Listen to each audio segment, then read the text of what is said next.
22 मई साथी निहाल अहमद साहब की यौम पैदाइश के वक्त साथी निहाल अहमद साहब के किए गए कामों को याद करते हुए और शहरी मसाइल को देखते हुए एक बात की जो बहुत अहम फिक्र थी कि जो इलेक्शन पार्लियामेंट का गुजरा उसमें बड़ी तादाद में लोगों को इस बात की शिकायत रही कि हमारा नाम वोटर लिस्ट में नहीं है। लोग अपने शनाख्ती कार्ड लेकर आ रहे थे और जो 2019 के इलेक्शन की उनकी स्लिप थी वोटर स्लिप वो लेकर आ रहे थे। इसके बावजूद भी उनको उनका नाम लिस्ट में नहीं मिल रहा था। लोगों ने मुसलसल इलेक्शन से पहले और इलेक्शन के दिन कोशिश की, यहाँ तक कि लोग जो जिंदा थे वो आकर खड़े थे, उनकी वोट डिलीटेड और मृत्यु के नाम से थे। इसकी वजह से एक बड़ी वोट की तादाद जो सेकुलर उम्मीदवार को मिलना चाहिए थी वो वोट अपनी वोट का हक अदा करने से महरूम रह गई। ये बहुत बड़ी फिक्र की बात है। इस बात को जब हम लोग समझने लगे तो एक बात समझ में आई कि असेंबली इलेक्शन 2019 के बाद शेख आसिफ साहब ने अपने इलेक्शन हारने के बाद प्रेस कॉन्फ्रेंस ली थी और उन्होंने ये कहा था कि मैं ये महसूस कर रहा हूँ कि ये सारी वोट बोगस है और उन्होंने इस बात का दावा किया था कि मैंने 35,000 वोट को कट करने की दरख्वास्त की है और मैं वोट कट करवा रहा हूँ जो उनके मुखालिफ जो मुफ्ती इस्माइल साहब चुनकर आए हैं उनको मिली है। इसलिए हम लोगों को इस बात का अंदाज़ा हुआ कि ये इलेक्शन में जो लोग मौजूद हैं, हयात हैं, मालेगांव की शहरी है, उसके बावजूद भी मालेगांव शहर की पार्लियामेंट हल्के की यादी में उनका नाम नहीं आया। ये कहीं ना कहीं वो लोग थे जो मुफ्ती इस्माइल साहब के साथ थे और दुश्मनी में हारने वाले उम्मीदवार ने शेख आसिफ साहब ने उनका नाम कटवाया यादी से। उसके बाद हमारी शिकायत ये थी कि जब इस बात का प्रेस कॉन्फ्रेंस लेके शेख आसिफ साहब ने ऐलान किया कि मैं वोट कटवा रहा हूँ, उस वक्त भी मुफ्ती साहब की ये जिम्मेदारी थी कि एनआरसी की मुसीबत लगी हुई थी। मुसलसल मालेगांव शहर क्या पूरे हिंदुस्तान में इस बात का एहतजाज हो रहा था कि एनआरसी जैसे कानून जो सिर्फ मुसलमान लोगों को परेशान करने के लिए बनाए गए हैं उसके खिलाफ एहतजाज हो रहा था। लोग अपने कागजात, अपने दादा परदादा उनके कागजात को दुरुस्त करने में लगे थे। उस वक्त शेख आसिफ साहब ने लोगों की शहरियत को ख़त्म करने का काम किया जो उन्होंने दावा किया प्रेस कॉन्फ्रेंस लेकर। उसके बाद खिलाफ जो मुफ्ती इस्माइल साहब का काम था कि उनको वोट देने वाले लोगों को, सिर्फ वोट देने वालों का ये गुनाह था कि वो शेख आसिफ को वोट नहीं दिए, उन्होंने मुफ्ती साहब को वोट दिए, इसलिए उनका वोट काटी जा रही है। तो उनकी ये जिम्मेदारी थी कि उनकी वोट बढ़ाने के लिए वो कोशिश करें, उनकी वोट कायम रखने के लिए कोशिश करें, लेकिन उन्होंने ये कोशिश नहीं की। ये बात हम लोग दावे से बोलते हैं। हमारे प्रेस कॉन्फ्रेंस होने के बाद मुझे ये बात की खबर आई कि मुफ्ती साहब ने ये कहा, दोनों तरफ से खबर आई कि 4 जून के बाद बताएंगे। 4 जून के तो रिजल्ट आएगा, जो होना था वो 20 मई को हो चुका। लोग अपने हक को इस्तेमाल करने से महरूम रह गए। अब 4 जून के बाद बोले कि 5 साल के बाद बोले वो बातें वापस नहीं होने वाली। अगर कहीं सेकुलर उम्मीदवार इन वोटों से हारता है, इतनी वोटों से हारता है जितनी वोट देने से लोग महरूम हो गए, तो इसके जिम्मेदार वो लोग रहेंगे जो वोट काटे और वो रहेंगे जो वोट को कायम नहीं रख पाए। मैंने एक बयान सुना कि भाई मुफ्ती साहब ने ये कहा कि मैंने 21,000 वोट बढ़वाई। एक बात ये समझ लो कि मालेगांव शहर में चाहे हमारी राब्ता ऑफिस हो, जो पहले जनता दल ऑफिस थी, उसके बाद समाजवादी की राब्ता ऑफिस, शान हिंद राब्ता ऑफिस बनी, उसके बाद दूसरी मुख्तलिफ पार्टियों के लोगों ने भी वोट बढ़ाई।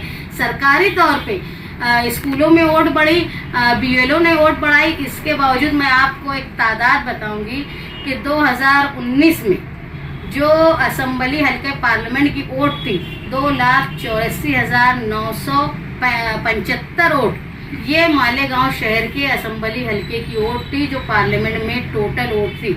और जो अभी 2024 में जो वोट हुई वो है 3,02,700। इसका मतलब आप ये समझ लो कि मालेगांव शहर में 17,725 वोट, मतलब 5.85 यानी 5.85% वोट बढ़ी है। और इतनी, और जब आप देखेंगे कि 2014 में वोट बढ़ने की जो 2014 में वोट बढ़ने की तादाद थी, 2014 में वोट थी हमारी 2,46,669 और वो बढ़ी 2019 के इलेक्शन में 2,84,975।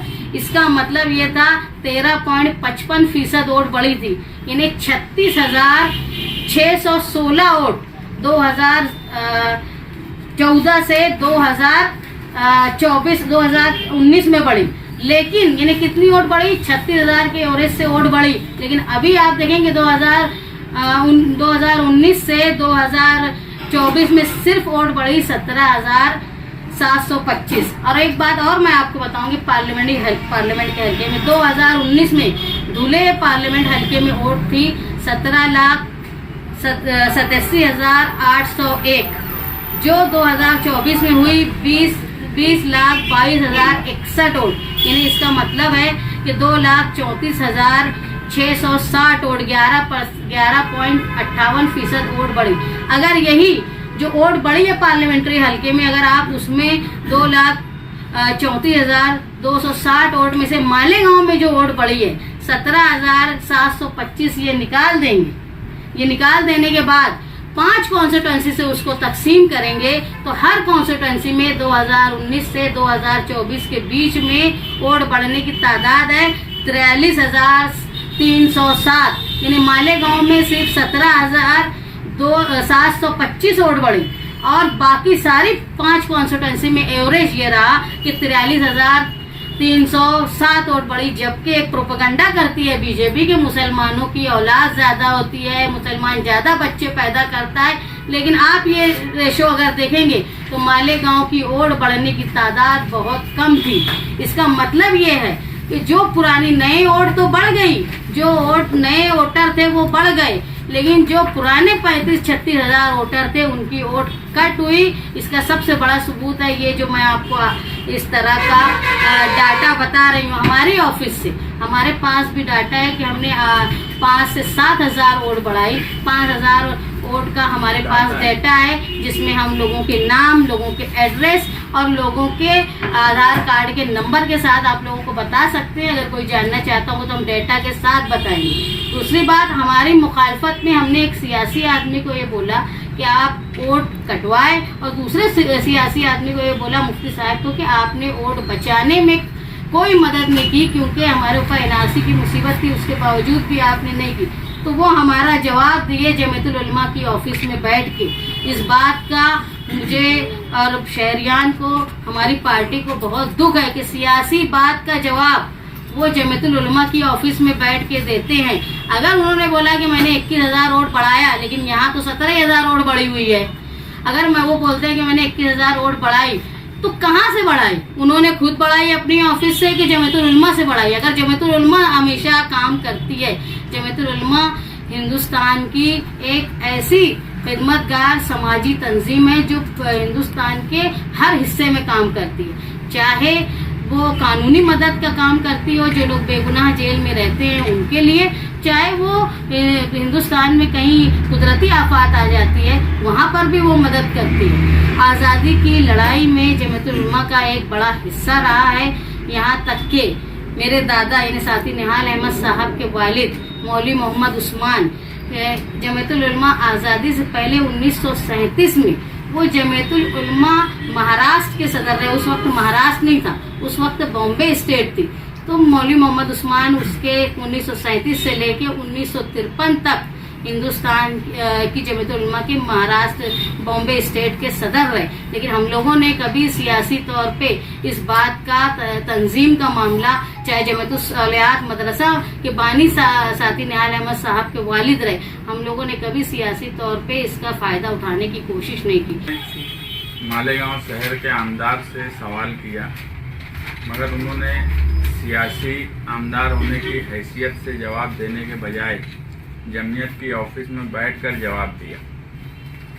एक बात जो उन्होंने खुद बोली कि 8,000 स्लिप जमीयत की ऑफिस से लोगों को वोटर स्लिप दी गई, जबकि इनको जिम्मेदारी 141 यादी की दी गई थी उम्मीदवार की तरफ से। मालेगांव शहर में तमाम ही सियासी पार्टियां एक ही पार्टी और एक ही उम्मीदवार का काम कर रही थी। तो उन्होंने उम्मीदवार ने कैटेगरी बना के अलग अलग जिम्मेदारी अलग अलग लोगों को दी। आमदार साहब को 141 यादी की जिम्मेदारी दी गई थी, जिसमें स्लिप बांटने की भी जिम्मेदारी थी और बाकायदा स्लिप प्रिंट करके दी गई थी। और 141 यादी की जो स्लिप थी वो लगभग 1.25 लाख स्लिप थी, जिसके अखराजात दिए गए। जो वोटर के घर तक स्लिप पहुंचाना, वोटर को पोलिंग बूथ तक लेकर आना, ये सारे अखराजात भी उसके साथ दिए गए। और अगर ये बात कोई झुटलाने की कोशिश करेगा, स्टेज से जो फीस अभी लिल्ला की बात बोलते वो बिल्कुल झूठ बोलते। इसका खर्च सभी सियासी पार्टियों को दिया गया। ये बात सच है कि कम खर्च में सभी लोगों ने काम किया, मगर मालेगांव शहर का कोई सियासी लीडर ये नहीं बोल सकता कि उसको यादी के हिसाब से खर्च नहीं दिया गया। 141 यादी का 1.25 लाख स्लिप बांटने के बजाय जमीयत की ऑफिस से, जो कि एक तंजीम है, मजहबी दीनी तंजीम है, जिस तरह दूसरी मजहबी समाजी तंजीमें मालेगांव शहर में काम करती है, उसी तरह जमीयत भी करती है। मगर अब जब कोई फर्द वाहिद तंजीम से बड़ा हो जाए या अपने आप को तंजीम से बड़ा बतलाने लगे, तो ऐसे वक्त ये लम्हा फिक्रिया उस तंजीम के लिए भी है, वो तंजीम जिस कौम के लिए काम कर रही है उस कौम के लिए भी है। बाकायदा जो ओड जमीयत से बढ़ाई जाती उसका खर्च भी सोहेल मास्टर को जमीयत की तरफ से दिया जाता। तो जमीयत को चंदा सब लोग देते, जमीयत हमारी तंजीम है। मगर अगर कहीं पर आग लगी और घर बना तो हेडिंग ये लगती है कि मुफ्ती से आमदार का बड़ा कारनामा। ये आमदार का बड़ा कारनामा नहीं है। मैं यूट्यूब वालों से भी गुजारिश करूंगा, अखबार वालों से भी गुजारिश करूंगा, अगर काम जमीयत का है तो तंजीम से बड़ा फर्द वाहिद नहीं हो सकता। वो सियासी तंजीम हो, मजहबी तंजीम हो या कोई सोशल या दीनी तंजीम हो, फर्द वाहिद हमेशा तंजीम से छोटा होता है। तुम जमीयत की साख्त को कमजोर कर रहे हो, उसे नीचा कर रहे हो, सिर्फ एक फर्द वाहिद को बड़ा करने के लिए। तो मेरी तमाम ही लोगों से गुजारिश है, मालेगांव शहर की आवाम से भी गुजारिश है कि ये लम्हा फिक्रिया है, आप सोचो। और उस तंजीम के जो रुकन हैं, जो जिम्मेदार हैं, उनके लिए भी ये लम्हा फिक्रिया है कि तंजीम से बड़ा कोई नहीं होना चाहिए। तो उन लोगों को भी सोचना चाहिए। और हमारे ऊपर तनकीद अगर वो सियासी स्टेज से आज भी बोले, मैं इससे पहले ही बोला हूँ कि सियासी प्लेटफॉर्म से आएंगे, मुंह तोड़ जवाब देंगे उनको। हमको सिखाने की ज़रूरत नहीं है। इस शहर में निहाल साहब से सीखे हुए लोग हैं। जब इलेक्शन हुआ सबसे पहले हमने बोला कि 17 सी फॉर्म, हो सकता है कि शहर में बहुत से लोगों को नहीं मालूम हो। मुझे कृष्ण अल्लावरू का फ़ोन आया दिल्ली से, जो कांग्रेस के यूथ के सेक्रेटरी और इंचार्ज है। वो मेरी वीडियो किसी तरह देखे होंगे, तो वो बोले कि यार तुमको ये कैसे समझा कि वोट बढ़ेंगी। और क्योंकि मैं उस प्रेस में ये बोला था कि अभी जो परसेंटेज डिक्लेयर हुआ इससे वोट बढ़ेंगी और 17 सी फॉर्म जो है वो कलेक्ट करना चाहिए। और तो उन्होंने मेरे से वो डिटेल मांगी कि यार तुमको कैसे समझा। मैं वो डिटेल उनको बताया कि यार ऐसे ऐसे ऐसे ऐसे वो चीज़ें हमको समझी। तो हमको समझता है तुमने 141 यादी पे काम किए, तुमने 17 सी फॉर्म कितना जमा किया, तुम पोलिंग एजेंट हर जगह बैठाए क्या। यहाँ पर शहर में 20 स्टॉल हमने सियासी लगाया, सियासी। और उस 20 स्टॉल के अलावा जो यादी हमको दी गई, उस यादी पर हमने हमारे लोगों को दिया कि वो स्लिप जितनी हो सके उतनी उन घरों तक पहुंचाने की कोशिश करो। वो कोशिश भी की गई। 8 दिन तक भी 20 स्टॉल लगाए गए। वहाँ पर वो 20 स्टॉल में ऑनलाइन और जो अलग से हमने 2-2 लेडीज जो काम करते उनको भेजा, उनको अलग से पैसा दिया कि हर तरीके से लगभग 1 लाख सियासी तौर पर काम करने पे हमने सिर्फ स्टॉल से लोगों को स्लिप हाथ से भी बना के दी और जो स्लिप हमारे पास आई थी जो हो सका वो हमने दी। तो हमको जो काम दिया गया था जितनी स्लिप बांटने का, हमने उससे डबल स्लिप बांटने का काम किए। मगर जिनको आमदार साहब को 141 यादी का जो काम दिया गया, उन्होंने वो काम ईमानदारी से नहीं किया। और आखिरी में जमीयत की 8000 बांटी हुई स्लिप, इससे मुझे इनकार नहीं है कि जमीयत से 8000 स्लिप नहीं बटी होंगी, अच्छी बात है। समाजी काम काज कर रही है, अच्छी बात है, मगर वो 8,000 स्लिप जमीयत से बढ़ी है। 1.25 लाख स्लिप की जो खर्च इन्होंने लिया, जो जिम्मेदारी इन्होंने ली, उसके ताल्लुक से इन्होंने एक स्लिप नहीं बांटी। अगर बांटी होती तो उसी वक्त इन्होंने बोला होता। तो मेरा सिर्फ यही बोलना है कि आप अगर सियासी तौर पर कोई बात हो रही है तो उसका जवाब आप सियासी तौर पर दो, ना कि ऐसे प्लेटफॉर्म से जिस प्लेटफॉर्म पर हमारी भी जिम्मेदारी है। अगर कल मैं जाकर खड़ा हो जाऊं या कोई और खड़ा हो जाए कि अगर ये मकान बना है तो ये हमारा भी काम है, क्योंकि ये कोई एक फर्द वाहिद इसका क्रेडिट नहीं ले सकता। और मैं जो बोला वापस मैं यूट्यूब वालों को ही बोलूँगा कि आप लोग एक तंजीम को छोटा कर रहे हो।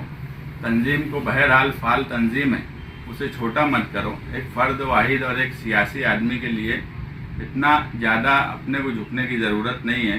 जमीयत बड़ा नाम है, उसको बड़ा नाम रखो।